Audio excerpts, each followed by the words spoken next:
How's it going, everyone? Equinox Phoenix here, and today we're going to talk about Superman and Lois Season 2, Episode 9, titled 30 Days and 30 Nights.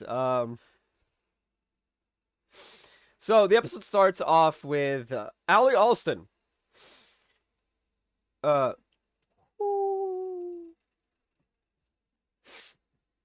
taking Bizarro Superman's suit, putting it on, and going into the other world. Clark, hears it, wakes up from what seems to be a dead sleep, and then just like vroom, zooms off. And when he finds out, he decides to go into the portal himself.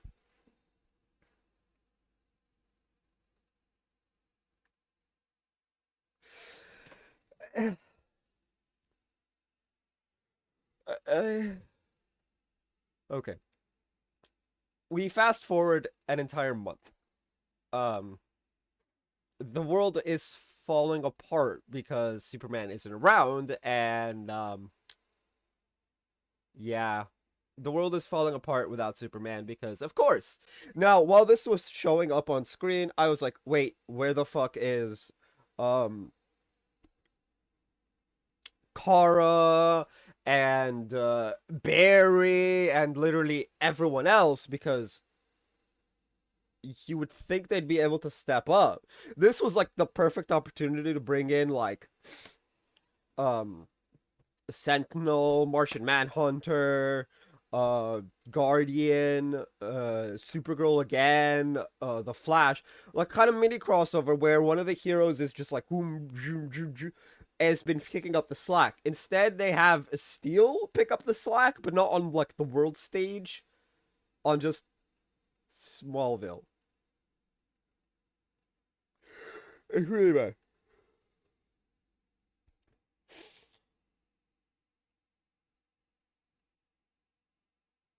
Anyway, it is now election day. And while everyone's prepping for making calls and whatnot,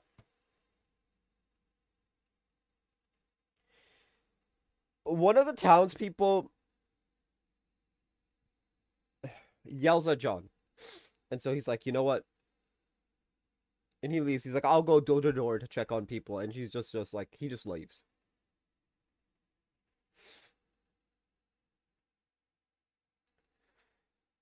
After this happens, a fire breaks out. And Kyle Cortez, I was gonna say Cushing. No, Kyle Cortez. They say Cushing a lot in this episode. No, he goes by Kyle Cortez now. So we're gonna stick with Cortez. That's probably like a script error type of thing. That or Jordan doesn't know. Anyway, weird actually. I don't believe that because his phone says Sarah Cortez. So no, that's just a script error then. Anyway, is in the fire, and Jordan goes and saves him. Uh, enabling flight temporarily. He doesn't go far, and the fire is then put out by John Henry Irons. Um,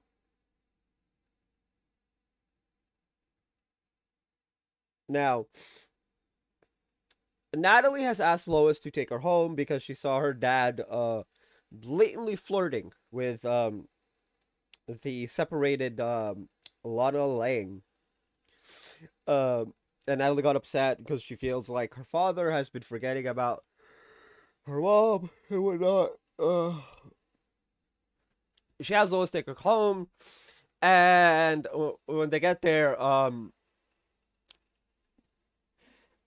John does a really not good thing because Jordan has just been convinced to tell Lois that he's been, playing hero.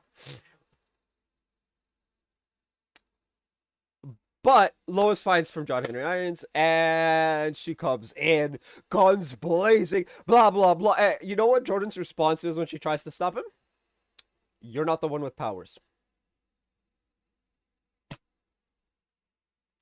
And the fear in Lois's eyes for that 1 second in that one scene, I felt it because I was like, "Oh shit!" Because let's realize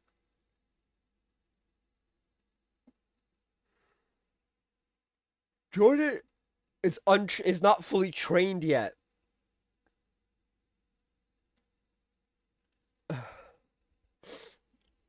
Jordan's not fully trained yet. If he pushes too hard, he could kill Lois. Because he's got all of Superman's powers, but none of Superman's restraint. This man can accidentally kill his mom. And like that fear is palpable.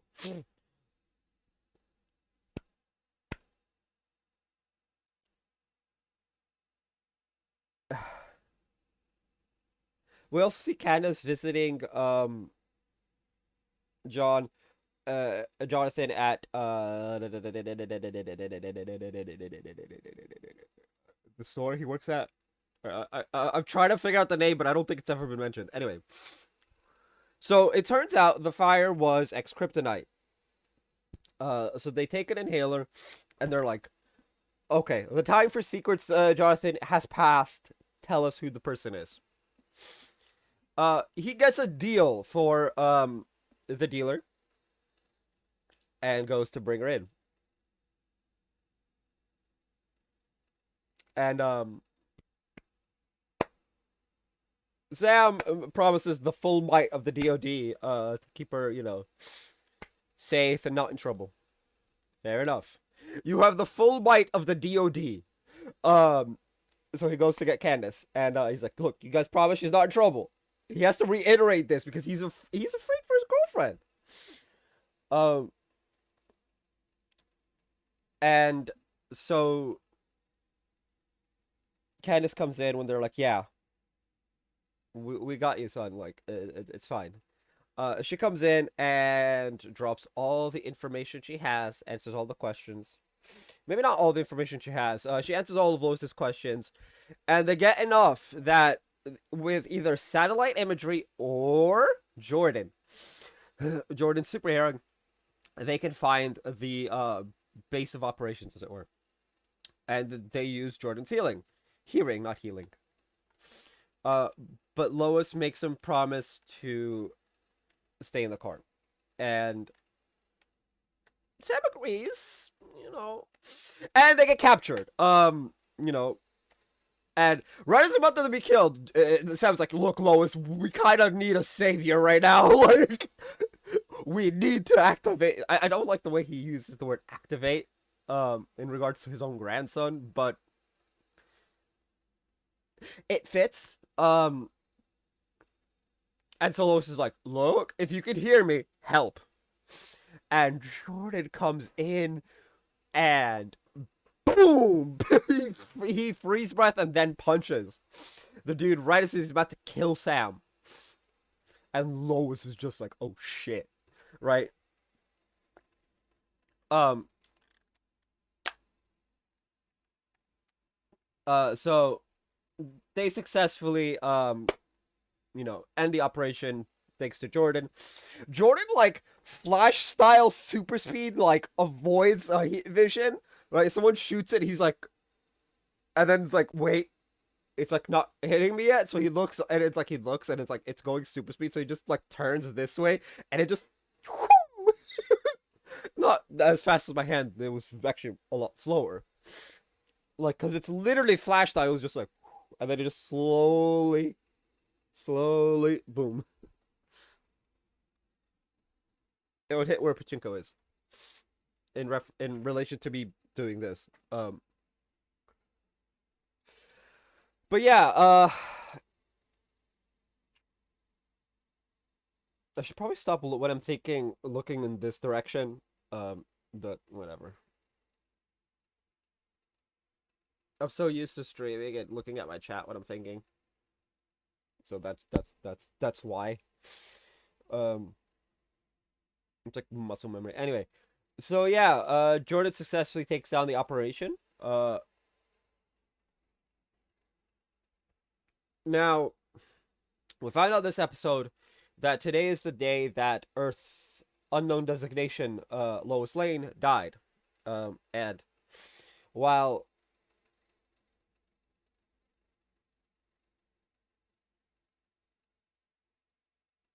Uh, well, Natalie is obsessing over her mother, very much so. She's being really weird in the obsession. It's like, she's dead, right? Um, both John Henry Irons and Natalie are have taken it too far. In opposite directions. He's just like full bore, forget my wife existed, just move on, which is too far of an extreme. And Natalie is obsessed over the woman who's dead and no longer with us to the point it tears you apart emotionally and possibly physically because mind over matter is a thing. Um, in the other extreme, they come to like a so it comes to a head and then they come to like a middle ground type of thing. It's like like okay, she's dead, but we need to like not forget her, but also still move on. Um, Towards the end of the episode. Now the election results. I should probably talk about that. The election results are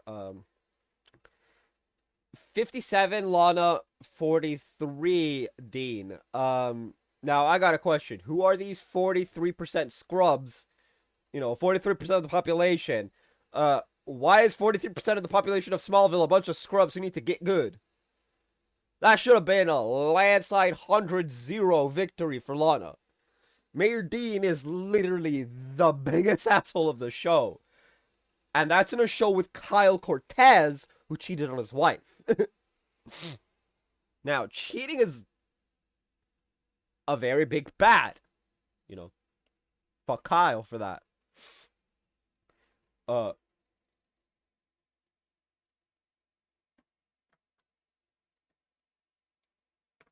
and his marriage is falling apart as a result. But like, Mayor Dean's an asshole of epic proportions. Anyway, uh, towards the end of the episode, with not Jordan, Jonathan has said that he's gonna walk Candace home, and as he's walking her home, uh, they kiss, like they stop. Candace is like, I'm relieved that it's off my chest and whatnot, and they kiss, and or they almost kiss. Right as they're about to, Jonathan gets this weird headache, like centered around where his eyes are, between his eyes and ears, and it's like, wait, um, ooh, more on that development later on. I actually don't know what that's all about. I have a theory, and I will say my theory is that Jonathan is finally developing his Kryptonian superpowers. Uh, we could come back to this, and you could comment, be like, John, you were right. Jonathan developed powers. If Jonathan actually develops powers, towards the end of the season. Now, she's like, look, it's 2 blocks away. I'll be fine. You need to go home. Because Candace loves Jonathan, and Jonathan loves her back. It do be bad, though. Anyway. Oh, boy. Oh, I just breathed wrong somehow. Um, when Jordan goes to see Sarah after the election results are done, Sarah Sarah seems is Jordan's reason for missing the election is family stuff, which is true. He was helping his grandfather and mother in place of his dad. But Sarah takes this as, and he says family stuff. He can't tell her because it's not his secret to tell. Sarah's reaction to this is to break up with him and give him back the necklace that he gave her, saying she can't constantly be second. But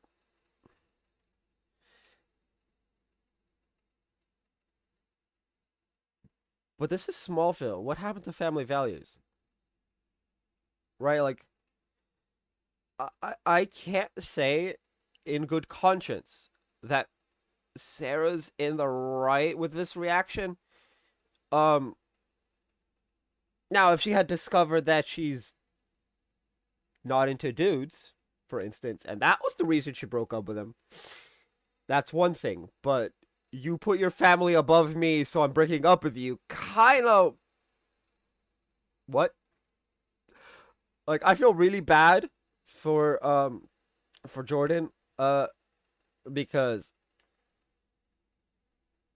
his girlfriend just broke up with him because he saved his mom's life, because he was helping out his grandfather, because he was helping out his brother.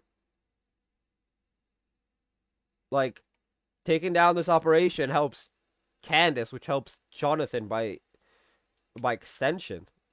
Less worry over his girlfriend, which means peace of mind, which means, you know, good. I don't I really don't get it. She broke up with him because he put his family above her, but she's just his girlfriend, not his. I'm very confused. I'm trying to understand, but like, no, no.